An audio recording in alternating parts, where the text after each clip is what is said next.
Episode की starting में वेनकाई और कामियाशिन को हम लोग देखते हैं। जो वेनकाई होता है उसके पास लिन ने कॉल किया होता है, जो कि कह रही होती है कि वेनकाई आखिर तुमने क्या किया। ली बोंगवन है ऑलरेडी उसने मूव करना स्टार्ट कर दिया। वेनकाई कह रहा होता है तुम्हारे कहने का क्या मतलब है। इसके बाद लिन कह रही होती है डोजन कंस्ट्रक्शन के जो स्नेक है हान कैंगशांग वो ऑलरेडी मर चुकी है। देखकर ये लगता है कि तुम्हारा जो बदसूरत सा दोस्त था उसके बॉडी के साथ छेड़छाड़ करने की वजह से ये सब कुछ हुआ है। जिसके बाद वेनकाई कह रहे होते हैं कि तुम्हारे कहने का मतलब है वो आदमी वो चोटी वाला यानी कि ये स्नेक के बारे में कह रहे होते हैं। जिसके बाद जो लिन कह रही होती कि हाँ तुमने बिल्कुल सही कहा। ली बोंगवन की साइड में सभी लोगों को एकजुट रखने में इन्होंने काफी अच्छी भूमिका निभाई हुई थी, और अगर ये नहीं होते तो जिस बोंगवन को हम लोग देखते हैं शायद वो एग्जिस्ट ही नहीं करता। और इसी वजह से बोंगवन ने पूरे वर्ल्ड के अंदर समनिंग ऑर्डर है उसको जारी कर दिया है। जो लोग भी हान कैंगसान को याद करते हैं वो ली बोंगवन की साइड से लड़े। तुम क्या सोचते हो वेनकाई। जिसके बाद जो वेनकाई होता है वो कह रहा होता है कि मैं तुम्हें बाद में कॉल करूंगा, वो कॉल रख देता है। वो सोच रहा होता है कि ये सोचना कि वो किसी ऐसी पोजीशन के ऊपर था, ये तो एक डिजास्टर है। और वो कह रहा होता है कि ये बास्टर डियो, इसको मैंने कहा था कि मजे मजे में ज्यादा आगे मत बढ़ना, ये कितना ज्यादा घिनौना है। देखते हैं कि जो वाइस टीम लीडर होता है उसके पास कॉल मिला देता है और कह रहा होता है वाइस टीम लीडर मुझे लगता है कि जो चीजें है वो गड़बड़ा चुकी है। और यहाँ से सीन शिफ्ट होता है, हम लोग ली बोंगवन को देखते हैं जो कि वो हान कैंगसांग का फ्यूनरल होता है उसको मना रहे होते हैं। तभी हम लोग देखते हैं कि जो नामी होते हैं वो कह रहे होते हैं जो हेड ऑफ सिक्योरिटी कि हमने सारे लोगों को इकट्ठा कर लिया। हम लोग देखते हैं वो जितने लोग होते हैं वो इकट्ठा हो चुके होते हैं जो कि काफी ताकतवर भी दिखाई दे रहे होते हैं। इसको बोंगवन कह रहा होता है काफी ज्यादा अच्छा काम किया, सभी लोग जिंदा तो है ना। सामने की तरफ हम दो लोगों को देखते हैं जो कि जोडियाक होते हैं। उनसे पहले वाला बंदा कह रहा होता है क्या हम लोग दो ही यहाँ पर जोडियाक है, उनमें कोई भी यहाँ पर वफादारी नहीं है। हान कैंगसांग ने कितनी हमारी मदद की थी, उनकी भी कितनी मदद की थी, लेकिन फिर भी और बताया जाता है ये प्रीवियस जनरेशन के जोडियाक होते हैं जो कि रैबिट होते हैं और इनका नाम होता है जो जुन योंग। जिसके बाद देखते हैं दूसरे वाला पर्सन क्या होता है, वो लोग डरे हुए हैं। हुआंग अगर जिंदा होते तो वो लोग पीट कर यहाँ पर लाए जाते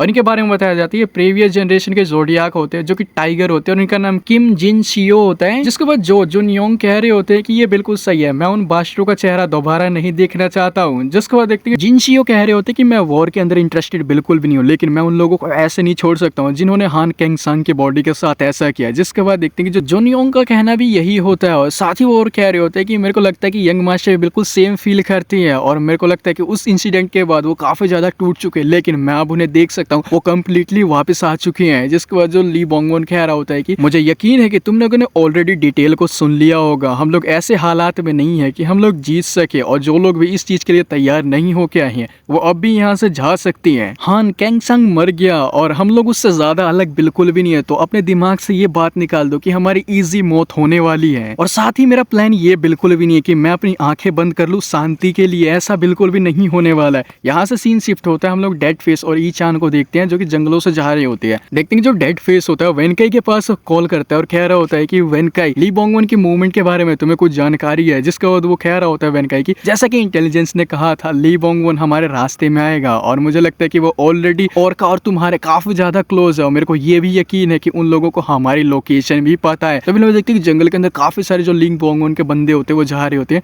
जो पिलजू होते हैं वो कह रहे होते हैं कि जल्दी आगे बढ़ो, हमें उनको जल्दी पकड़ना होगा इससे पहले कि ज्यादा देर हो जाए। जो वेनकाई होता है वो डेड फेस को और बता रहा होता है कि जो रेड शर्ट है उसके पीछे मैंने जो गोल्ड क्लाइन के बंदे हैं वो लगा दिए हैं ताकि वो उसकी जानकारी देते रह सके और वो हाईवे पे इस टाइम पर। इसके बाद देखते हैं जो डेड फेस होता है वो कह रहा होता है कि इसकी हाई पॉसिबिलिटी हो सकती है जो रेड शर्ट है वो तुम्हारे रास्ते में आएगा, तो इसलिए एक स्ट्रॉन्ग पॉइंट के ऊपर स्टैंड बाय रहना यानी मदद के लिए तैयार रहना और हम लोग यहाँ से चीजें क्लियर करने के बाद तुम्हें जल्दी ही ज्वाइन करेंगे। इसके बाद वेनकाई कह रहा होता है कि ऑलरेडी हम स्ट्रॉन्ग पॉइंट के ऊपर हैं और मेरे को लगता है जो सिचुएशन है वो काफी ज्यादा ही खराब है। इसको डेड फेस कह रहा होता है कि मैं बिना डिले किए वहां पर पहुंच जाऊंगा। अभी यहाँ से ओरका और डियो की तरफ का सीन दिखाया जाता है। वाइस टीम लीडर कह रहा होता है ओरका जल्दी से चीजों को खत्म करो और उन्हें ज्वाइन करो, मैं तुम्हें 10 मिनट देता हूँ। हम लोग देखते हैं कि जो काफी सारे लोग होते हैं उनके सामने भी होते हैं और यहाँ से हम लोग सीन शिफ्ट होता है। हम लोग देखते हैं जो डेड फेस और ई चांग होते हैं उनके सामने यहाँ पर जो ली बोंगवन के बंदे होते हैं वो आ चुके होते हैं और साथ ही पिलजू भी होते हैं। जिसके बाद जो ई चांग होता है वो कह रहा होता है कि वाइस टीम लीडर देख कर लगता है ये काफी सारे लोग हैं। तभी जो डेड फेस होता है वो यू चांग से कह रहा होता है कि मैं तुम्हें यहाँ पर एक वार्निंग देना चाहता हूँ, तीसरी बार तुम्हें कोई भी मौका नहीं मिलेगा, यानी तीसरी बार गद्दारी मत करना। जिसके बाद देखते हैं जो पिलजू कह रहे होते हैं कि जल्दी से सभी लोग अपनी पोजीशन ले लो, कोई भी डरना बिल्कुल भी मत